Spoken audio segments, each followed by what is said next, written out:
Lundi 21 août 2023, Une vie de sagesse. nous vous accueillons de nouveau sur votre chaîne, l'Aventure dans la Parole. Et nous sommes heureux de vous souhaiter la bienvenue. Que Dieu nous ouvre l'esprit et nous guide dans l'enseignement de sa parole, alors que nous nous voyons ensemble, qu'il nous bénisse. Nous vous invitons à participer avec nous. Marquez votre appréciation en likant. Abonnez-vous si ce n'est pas encore fait. Laissez-nous des commentaires et partagez le lien de notre chaîne avec tous vos contacts. Le texte à mémoriser que nous vous invitons à dire avec nous se trouve dans Éphésiens chapitre 5, les versets 15 à 17. Prenez donc garde de vous conduire avec circonspection, non comme des insensés, mais comme des sages. Rachetez le temps, car les jours sont mauvais. C'est pourquoi ne soyez pas inconsidérés, mais comprenez quelle est la volonté du Seigneur. Nous vous invitons à redire ce texte avec nous. Éphésiens chapitre 5, les versets 15 à 17.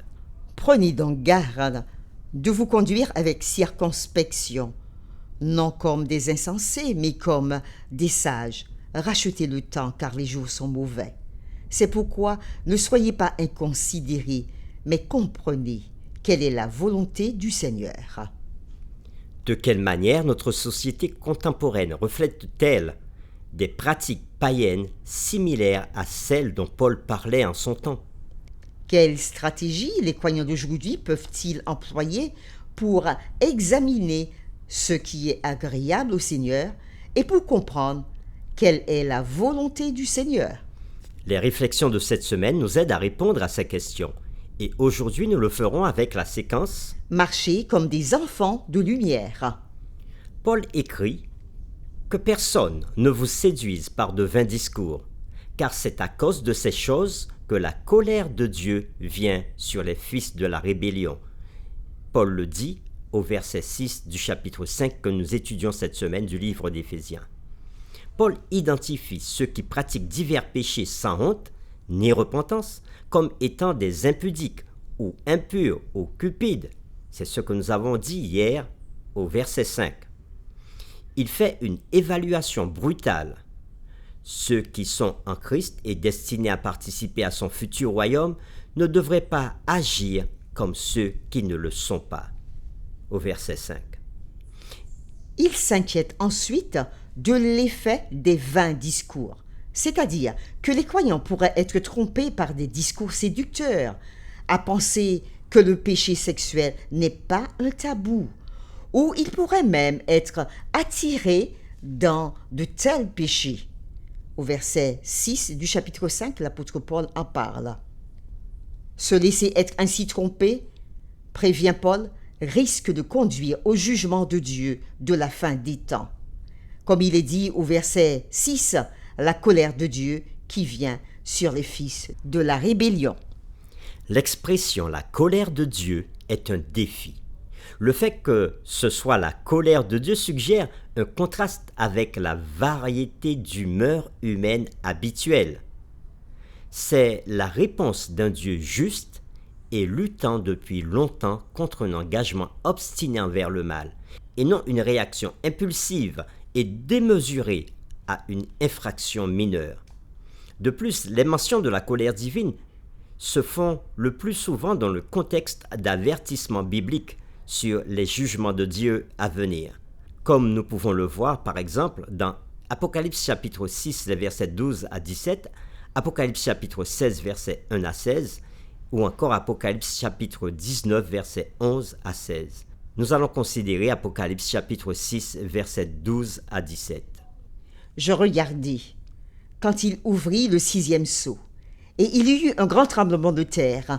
Le soleil devint noir comme un sac de crin, la lune entière devint comme du sang, et les étoiles du ciel tombèrent sur la terre, comme lorsqu'un figuier secoué par un vent violent jette ses figues vertes. Le ciel se retira comme un livre qu'on roule, et toutes les montagnes et les îles furent remuées de leur place. Les rois de la terre, les grands, les chefs militaires, les riches et les puissants, tous les esclaves et les hommes libres se cachèrent dans les cavernes et dans les rochers des montagnes, Et il disait aux montagnes et aux rochers, « Tombez sur nous et cachez-nous devant la face de celui qui est assis sur le trône et devant la colère de l'agneau, car le grand jour de sa colère est venu. Qui peut subsister ?» Nous lirons maintenant Apocalypse chapitre 16, les versets 1 à 16. « Et j'entendis une voix forte qui venait du temple et qui disait aux 7 anges, « Allez et versez sur la terre les 7 coupes de la colère de Dieu. » Le premier alla et versa sa coupe sur la terre, et un ulcère malin et douloureux frappa les hommes qui avaient la marque de la bête et qui adoraient son image. Le second versa sa coupe dans la mer, et elle devint du sang, comme ceux de mort, et tout être vivant mourut, tout ce qui était dans la mer. Le troisième versa sa coupe dans les fleuves et dans les sources d'eau, et ils devinrent du sang. Et j'entendis l'ange des eaux qui disait, « Tu es juste, toi qui es, qui étais, tu es saint, parce que tu as exercé ce jugement. Car ils ont versé le sang des saints et des prophètes, et tu leur as donné du sang à boire.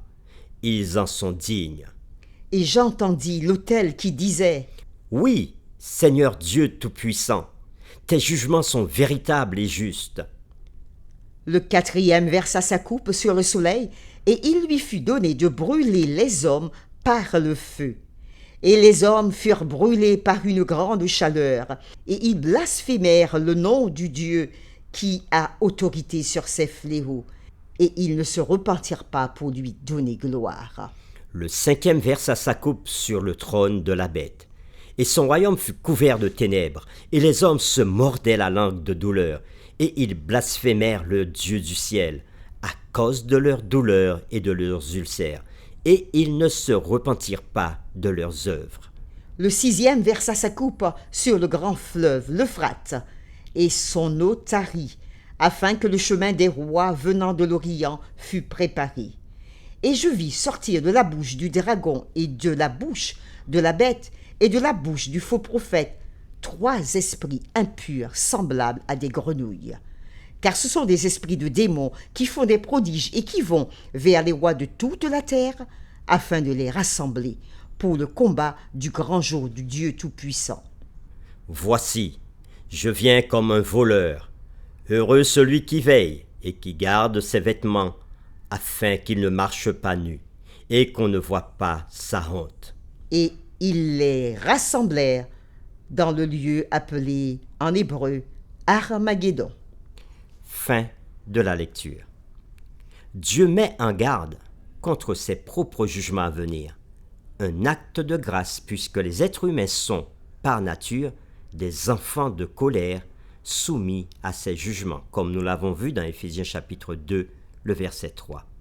Lisons ensemble Éphésiens chapitre 5, les versets 7 à 10, et nous répondrons à la question suivante. Pourquoi Paul exhorte-t-il les croyants à n'avoir aucune part ou à ne point prendre part aux œuvres des pécheurs? N'ayez donc aucune part avec eux. Autrefois vous étiez ténèbres, et maintenant vous êtes lumière dans le Seigneur.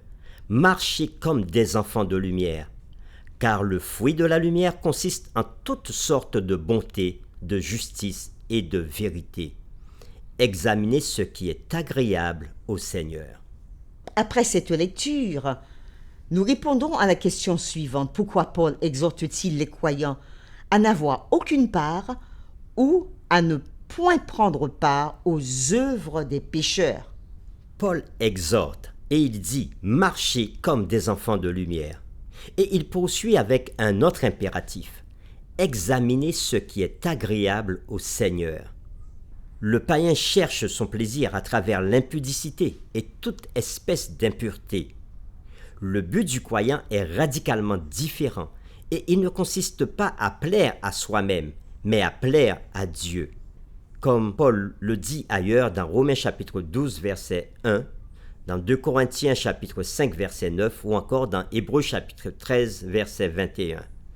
Et ces différents textes utilisent le même mot grec euarestos, qui veut dire agréable ou acceptable. Nous vous invitons à lire ces différents textes.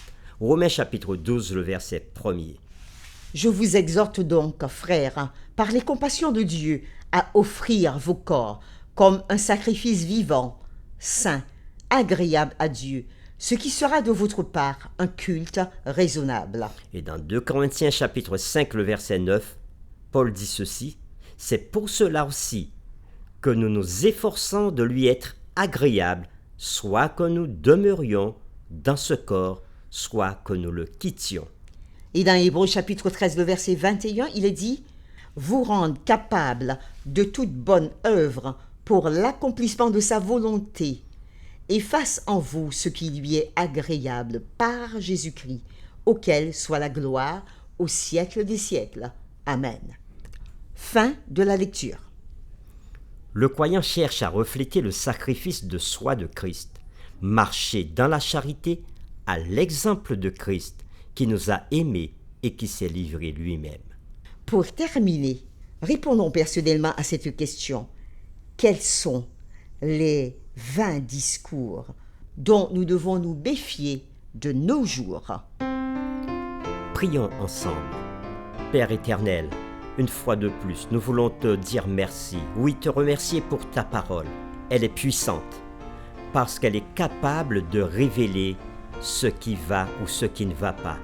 Elle est capable de nous dire où mettre nos pieds dans ce monde ou encore là où il nous faut nous retirer. Et à travers ce texte de Paul, tu mets en lumière la production du monde, le monde qui est tourné vers le mal, le monde qui est tourné vers des choses impures, dans son fonctionnement, dans sa direction. Et de l'autre côté, tu mets en lumière ta parole, où tu nous invites à marcher et à être agréable à toi. Tu nous dis aussi dans ta parole que le jour viendra où tu jugeras. Oui, tu jugeras. Et à ce moment-là, certaines personnes vont demander même aux rochers de tomber sur eux, de leur cacher ta face, parce qu'ils n'auront pas voulu suivre et marcher selon ta volonté. Tes jugements ne sont pas des jugements parce que nous avons commis un acte ou nous avons fait une erreur, mais tes jugements sont là pour dire que les directions prises n'étaient pas bonnes, que certains ont persévéré dans cette direction et ils ont choisi d'y rester. Et c'est pour cela qu'à la fin, même ceux qui ne seront pas sauvés reconnaîtront que tu es digne de louange et d'adoration parce que tu as été juste dans tes jugements. Merci Seigneur de nous révéler tout cela aujourd'hui afin que nous puissions faire le bon choix dans notre vie. Et aide-nous à pouvoir le partager avec d'autres pour que eux aussi ils fassent les meilleurs choix pour leur avenir et pour leur vie éternelle. Nous t'avons prié au nom de Jésus. Amen.